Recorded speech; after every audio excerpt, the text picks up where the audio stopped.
Do not buy solar panels. If you live in one of these 11...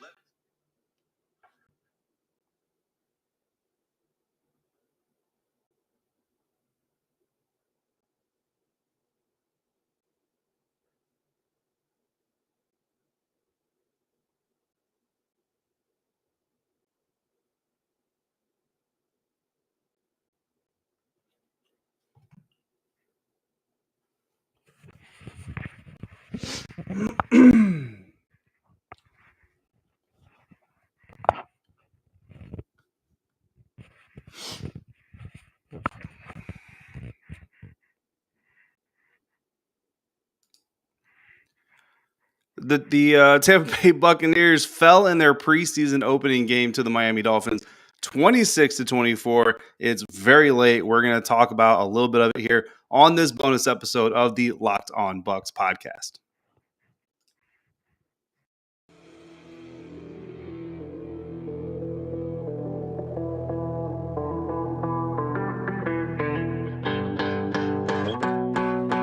You are Locked On Buccaneers, your daily Tampa Bay Buccaneers podcast, part of the Locked On Podcast Network, your team every day.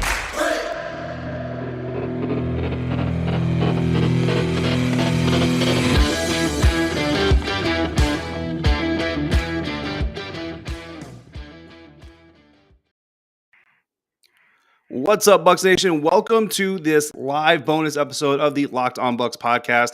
David Harrison coming to you from the Airbnb in Tampa for the last time in Tampa for right now. Thanks for joining me on this episode. Of course, we are live. We are free and available on all platforms, including YouTube, which you are watching us on as of right now. This bonus episode is brought to you by our friends over at Dave.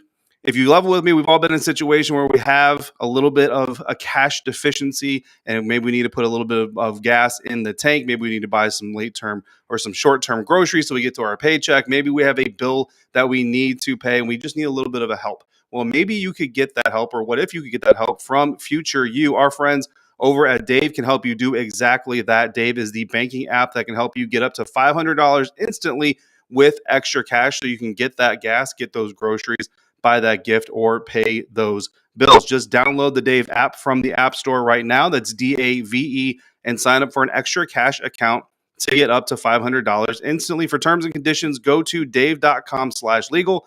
Instant transfer fees apply.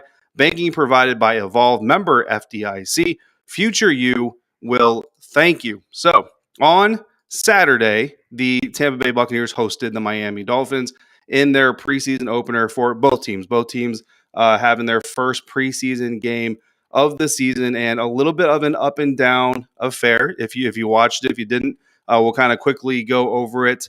Blaine Gabbert and the starters did, I say starters, the Buccaneers had 29 inactive players on Saturday night. So I use the term starters very, very loosely. Blaine Gabbert, quarterback number one, obviously with Tom Brady sitting out until after the Miami Dolphins, or until after the Tennessee Titans game, rather.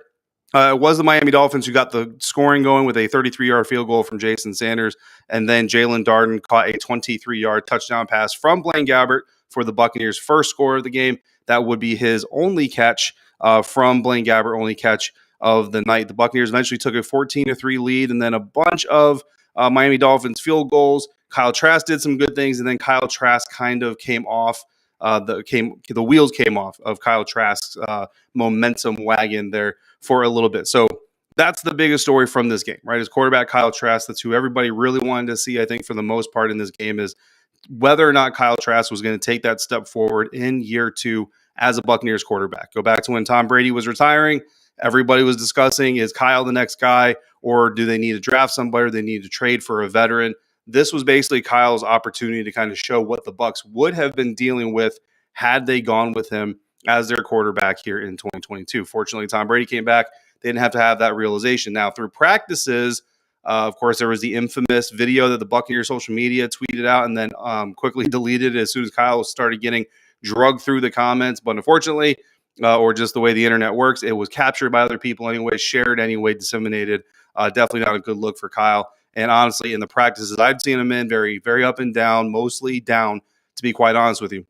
But early on, Kyle Trask comes in. His very first drive of the game. He goes 5 for 6 against the Miami Dolphins defense, 67 yards, and the drive ends up with a touchdown run from Keyshawn Vaughn, who's trying to hold off Rachaad White from getting that backup job. More on Rachaad here in a little bit. All in all, Kyle Trask on the field for over 8 drives total. But after that first drive, and listen, I was writing a halftime update for BucsGameDay.com, part of Sports Illustrated, and I'm going through here and I put in there, it turns out Kyle Trask is a gamer. Don't worry about his practice game. It's more about the actual play on the field. And then very, very quickly, Kyle Trask came out in possession number 2, 0 for 1 with an interception. Now, some people maybe say Rachaad White was responsible for that interception. I put it on Kyle Trask. I think it was a bad decision to go there with the ball in the first place after making so many smart decisions in his first drive. Disappointing to see that. And then just kind of a fluke interception, to be quite honest with you. Like, even that Dolphins DB couldn't possibly claim to have purposely done what he did to intercept that pass. The Miami Dolphins end up getting a touchdown on that drive. So the Bucs get the ball back. Kyle Trask in drive 3, then goes 1 for 1, 8 yards, but he is hit as he's getting ready to throw the ball, fumbles. To me, again, I haven't gone back and looked at the replay in real time. It felt to me like the pass rush got there very, very quickly. The Buccaneers offensive line struggled at times, especially specific players who struggle at times. We'll get into more of that in a later full episode for this bonus. Kind of want to keep it to the key points, so we'll get more into some of the other observations later on as we get into next week. But here, keeping the topic on Kyle, I'm not necessarily going to blame him, I guess, quote unquote, for that fumble. As a fumble, we see a lot of quarterbacks experience and suffer. So I don't think it's fair to necessarily pin it on number 2 in this situation, just because he does have the pressure of the spotlight. So that was it for drive number 3. Drive number 4, 4 for 5, 14 yards. No interceptions, no fumbles, better decision-making here and there. So ultimately an improvement over the previous 2 drives, ends up in a punt. But then he comes down the second half. The Dolphins go down the field. They score early, but the Buccaneers get the ball, and Kyle goes 4 for 4, 55 yards with a touchdown pass to Jarreth Stearns. Jarreth Stearns, one of the stars of the second half of this game. Again, he is a guy that we will also talk about as we go through. Look, drive number 6, Kyle leads the Buccaneers in the field goal range. Jose Borregales, who I know a lot of people not probably happy with right now, nails a 55-yard field goal, which was very impressive. 3 for 3 in drive 7, even though it ends up in a punt. And then another punt on drive 8. So all in all, I would say Kyle Trask, kind of an instant grade. Again, shortly after the game, not having a chance to rewatch it, really kind of go through. I would probably give him a C. That interception is really kind of bad. Some of the decision-making was suspect. He did look slow at times, going through his progressions and making the throws. But at the same time, there was a lot of good to take away. So I kind of give it that just kind of average, solid performance. There was a late pass to Devin Tompkins. Devin Tompkins already a small target.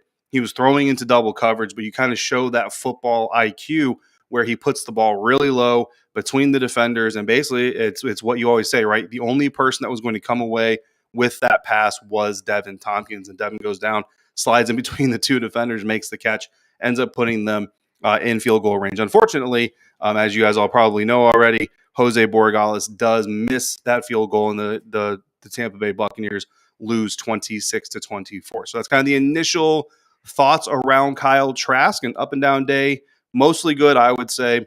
Definitely showed some potential, definitely showed some good football IQ moments, also showed some young hero ball type moments as well. And I think you kind of expect that kind of a mixed bag. What I really liked at the end of the day is the fact that he got his butt kicked. The interception, the fumble that was returned for a touchdown late in the half. I mean, there was a point where it just basically looked like the Bucs were just going to run this day and run the Dolphins out of town. And then you go into the halftime, you're actually losing. He came back in the second half and he rebounded, and that shows that resiliency, that mental toughness, and that competitive toughness that you want. Not sitting here saying that he should be the heir apparent to Tom Brady based off of one preseason game, but it is promising, I think, to see all of the things in a holistic kind of atmosphere. So moving on, we're going to talk about our play of the day now. My play of the day is that Jaelon Darden 1-for-1 catch. Targeted once, had one catch, 23-yard touchdown from Blaine Gabbert. The Buccaneers starting, again, put that in quotes. First team offense came out, kind of looked sloppy there in the very first possession, end up punting 3 and out. That's not what you want. But then they come back in that second possession. Blaine Gabbert looked sharp. Giovanni Bernard was being effective. Tyler Johnson, what a day from Tyler Johnson, right? And then Jaelon Darden ends up getting the touchdown pass. What I really like about that play, though, and I'm not sure you guys saw it from the television broadcast, Scotty Miller also wide open on that play. I mean, if that progression is going right to left instead of left to right, Blaine Gabbert hits Scotty Miller for a touchdown, but because of going left to right, he hits Jaelon. But you love the play design. You love the fact that they literally schemed two wide receivers wide open on the same play that would have both gone for touchdowns. So that is my play of the day from the game. And then going into our observations as we wrap up this bonus episode against a quick 12 to 15 minute hitter, Rachaad White. Saw him a little bit in the first half, saw him more in the second half. In total, 9 touches, 45 yards for the Arizona State rookie running back. Looked really good. Gio looked good. Keyshawn looked good. Rachaad White looked really good. This is going to be a very fun competition to watch behind Leonard Fournette. But the most impressive play from him actually came in the first half.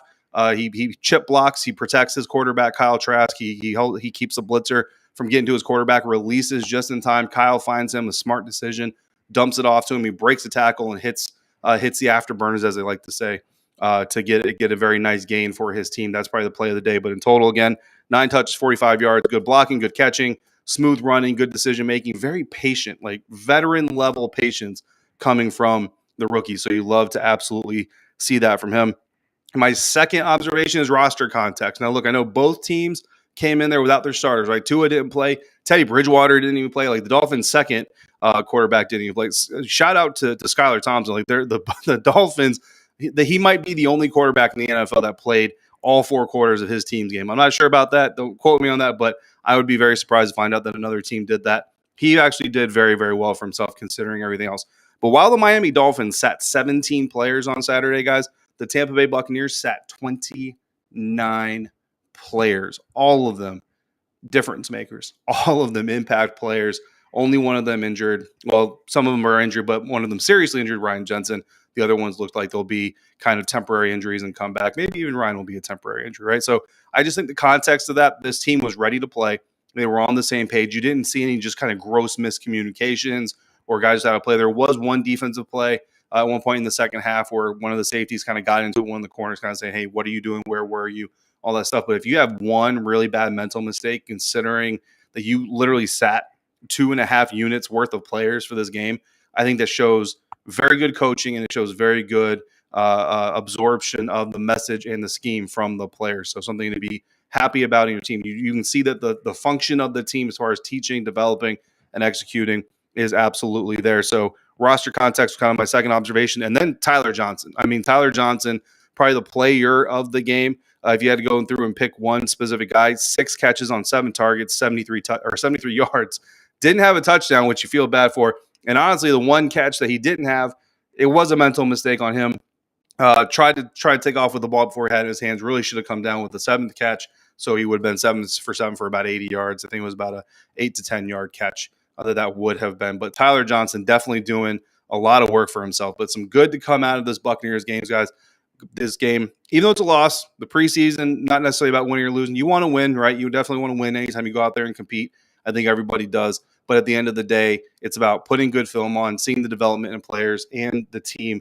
And I think that you can see that. So, Brandon, hopefully you like what you're hearing about Kyle Trask. Bucks 2-0, thanks for joining us in the chat. Husker Gray, Blaine Gabbert, way better than Kyle Trask. Yeah, I mean, I think so too. But Kyle Trask, not trash. I think an up and down day for a young guy, absolutely. But it's definitely some positives to glean. So, guys, listen. I'm headed back to my home in the morning. It's a 14-hour drive for me. I will be hitting the road, leaving this lovely city of Tampa and heading back to my house. James is already on his way back. He did a half and half trip with his son, so he will be back Sunday. We will not have a full episode until Tuesday. So Monday, we will not have a full episode, guys. We will have a full episode Tuesday. That will be James. I have a family birthday celebration. So I've got Commanders practice, and then immediately when I get home from that, I've got to get into this family requirement. So that means that James and I will be back probably Thursday or Friday. We'll have to play that by ear because WTSP Wednesday is coming up. Either way, guys, Locked On Bucs will be here for you. We were here at training camp. We will be here throughout the season. It's not our last trip to Tampa. It's just our last trip to Tampa for the preseason. The next trip, I believe, Locked On Bucs is planning on taking will be to New Orleans in week 2 when your Tampa Bay Buccaneers head to their NFC South rivals' house and teaches them a thing or two about humility. So until then, I thank you for joining me here on this live bonus episode of the Locked On Bucs podcast, which was brought to you in part by BetterHelp. It's not a crisis line. It's not a self-help line. It's a professional therapy, securely online program available to people worldwide. You can log into your account anytime, send messages to your therapist if you need it. And look, we've all been through some stuff. We've all needed somebody to talk to. There's nothing wrong with that. I know I've done it, and I know plenty of people in our network are using BetterHelp as we speak. And they have a special offer for all of our listeners. You can get 10% off your first month at betterhelp.com/lockedon. That's 10% off your first month of online therapy at betterhelp.com/lockedon. Guys, we will be back with you again at the beginning of next week, but not till Tuesday with our next full episode. Until then, you know how to reach out to us on social media, on Twitter, email, call us in the voicemail line, drop your questions in the comments if you have them, and we will address as many of them as we can. It is late. It is late for me. It is late for you. Get some sleep. Be safe. Enjoy the rest of your weekend. And until we speak again, thank you for joining me right here at Locked On Bucs.